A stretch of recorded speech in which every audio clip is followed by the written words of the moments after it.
नमस्कार, मैं हूं आपके साथ अनुराग मुस्कान। और सबसे बड़ी खबर, मंत्री की वजह से बहू की खुदकुशी। ये पूरी खबर आपको विस्तार से बताते हैं। देखिए, शिवराज सरकार के पीडब्ल्यूडी मंत्री रामपाल सिंह एक बहुत बड़े विवाद में फंस गए हैं। जी हां, शिवराज सरकार के पीडब्ल्यूडी मंत्री रामपाल सिंह की हम बात कर रहे हैं। विवाद क्या है ये आपको बताते हैं। उन पर आरोप लग रहा है कि उनकी वजह से उनकी बहू ने खुदकुशी कर ली, सुसाइड कर लिया, आत्महत्या कर ली। मामला क्या है? मामला लव मैरिज का बताया जा रहा है।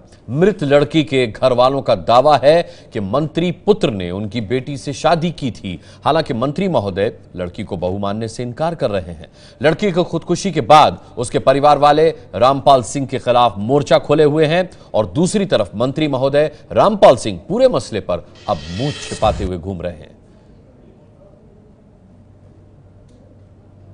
लड़की का अंतिम संस्कार हो चुका है, मंत्री की बहू का अंतिम संस्कार हो चुका है। लड़की को बहू मानने से मंत्री इनकार कर चुके हैं। रामपाल सिंह पीडब्ल्यूडी मंत्री, लड़की की खुदकुशी केस में मध्य प्रदेश के पीडब्ल्यूडी मंत्री अब मुश्किल में हैं।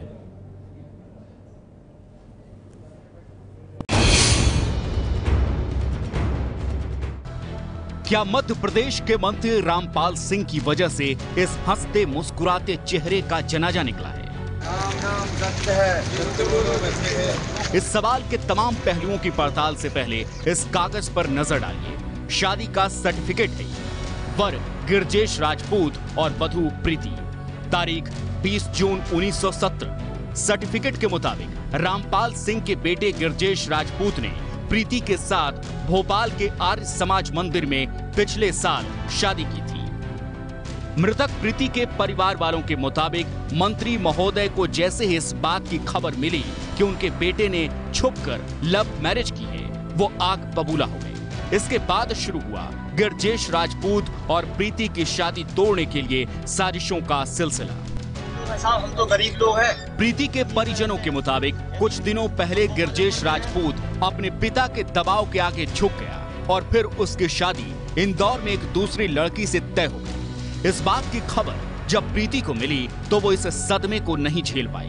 आखिरकार उसने 2 दिन पहले खुदकुशी कर ली। प्रीति के शव के पास से पुलिस को सुसाइड नोट भी मिला है। मैं परिजनों को ये कहना है कि विधायक ने इससे पहले भी कई बार उन्हें फोर्स किया, प्रेशर डाला कि वो शादी दूसरी जगह करवा ले, लेकिन लड़की तैयार नहीं थी। ऐसे भी आरोप लगाए गए हैं। ये ऐसे तथ्य हमारे पास नहीं आए हैं, जांच में। पुलिस पूरे मामले की जांच की बात कहकर ज्यादा कुछ कहने से बच रही है, लेकिन प्रीति के परिवार वालों के मुताबिक शिवराज सरकार के मंत्री रामपाल सिंह ने अपना असली रसूख दिखाया प्रीति की खुदकुशी के बाद। पहले तो उन्होंने 2 दिनों तक पुलिस में मामला दर्ज नहीं होने दिया और बाद में पोस्टमार्टम रिपोर्ट को भी प्रभावित करने की कोशिश की। हमको पहले दबाव डाला गया था कि ये पीएम रिपोर्ट हम करवा रहे हैं और आपका एक जो फोटोग्राफर है, वो हमारे वीडियोग्राफर है, वो वहाँ पर रहेगा और उसकी उपस्थिति में पूर्णतः वीडियो आपको बनाकर दी जाएगी। लेकिन जैसे ही हमसे साइन करा लिए गए और जैसे ही वीडियोग्राफर हमारा अंदर गया, वीडियो उसको मना कर दिया गया, उससे कैमरा छीन लिया गया, उससे स्पष्ट तौर पर यह कह दिया गया कि तुम यहाँ पर वीडियो नहीं बना सकते, उसको चुप कर दिया गया। प्रीति के परिवार वालों को आशंका थी कि मंत्री रामपाल सिंह के दबाव में पोस्टमार्टम रिपोर्ट में हेराफेरी की जा सकती है, लिहाजा उन्होंने पोस्टमार्टम रिपोर्ट की वीडियो रिकॉर्डिंग की मांग की, लेकिन प्रशासन ने आखिर तक उनकी मांग नहीं मानी। शुरू में प्रीति के घर वालों ने मंत्री और मंत्री पुत्र के खिलाफ कार्रवाई होने तक शव के अंतिम संस्कार से इनकार कर दिया था, लेकिन बाद में वो समाज के वरिष्ठ लोगों के समझाने पर अंतिम संस्कार के लिए तैयार हो गए। यदि हमें प्रताड़ित किया जाता है या परिवार के किसी भी सदस्य पर कोई भी इतनी सी भी कुछ भी हानि होती है तो उसका पूरा जिम्मेदार प्रशासन और मंत्री और उसके पुत्र को माना जाएगा। ये हमारी मांग है। रायसेन की प्रीति की खुदकुशी के लिए ज्यादातर लोग मंत्री रामपाल सिंह और उनके बेटे को कसूरवार ठहरा रहे हैं, लेकिन मंत्री रामपाल सिंह शादी के सर्टिफिकेट को झुठलाते हुए इस बात से इनकार कर रहे हैं कि मृतक प्रीति उनकी बहू थी।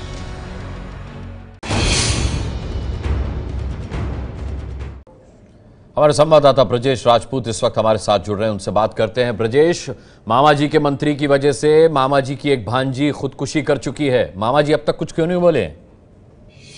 हाँ, देखिए, हम अभी उसी गांव में हैं, उदयपुरा, जहाँ पे घटना घटी है।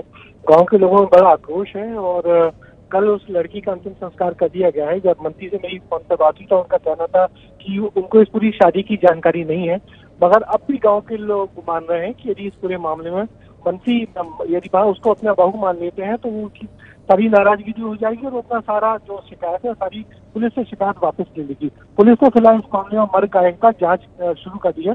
लड़की का पोस्टमार्टम हो गया है, पोस्टमार्टम की डिटेल रिपोर्ट आनी बाकी है, मगर बड़ी मुश्किल की वजह मुख्यमंत्री के लिए ये है कि कल फिर विधानसभा लगेगी और विधानसभा में इस मामले को कांग्रेस बड़े पैमाने पर उठाएगी और एक सरकार को घेरने की कोशिश करेगी।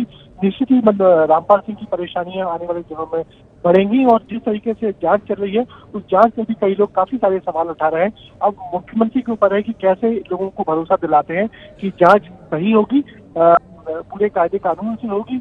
और उन्होंने ये जरूर कल कह के जा रहा है इस मामले में जांच चल रही है, फिर कुछ नहीं बोलूंगा, मगर सही वजह यही है कि मंत्री और मुख्यमंत्री दोनों की मुश्किल है इस लड़की की खुदकुशी के चलते आने वाले दिनों में निश्चित ही बढ़ेगी। रामपाल सिंह कहाँ इस वक्त ब्रजेश? उन्होंने कुछ कहा, उन्होंने कुछ बयान दिया? रामपाल सिंह फिलहाल मीडिया के सामने नहीं आ रहे, फोन पे वो जरूर बात कर रहे हैं और आज उनकी कुछ तबीयत भी बिगड़ गई थी जिसके चलते वो हॉस्पिटल में चेकअप के लिए गए थे। वो भोपाल में ही है और फिलहाल किसी भी मीडिया के सामने नहीं आ रहे। फोन पे अलबत्ता बात जरूर कर रहे हैं, मेरी भी उनसे फोन पे बात हुई है। उन्होंने यही कहा कि इस पूरे मामले की जानकारी कुछ जरा भी नहीं थी। ठीक है ब्रजेश, इस मामले पर नजर बनाए रखिएगा, कोई भी अपडेट होगा आपके पास आएंगे। फिलहाल जानकारी के लिए आपका बहुत बहुत शुक्रिया। ये है एबीपी न्यूज, आपको रखे आगे।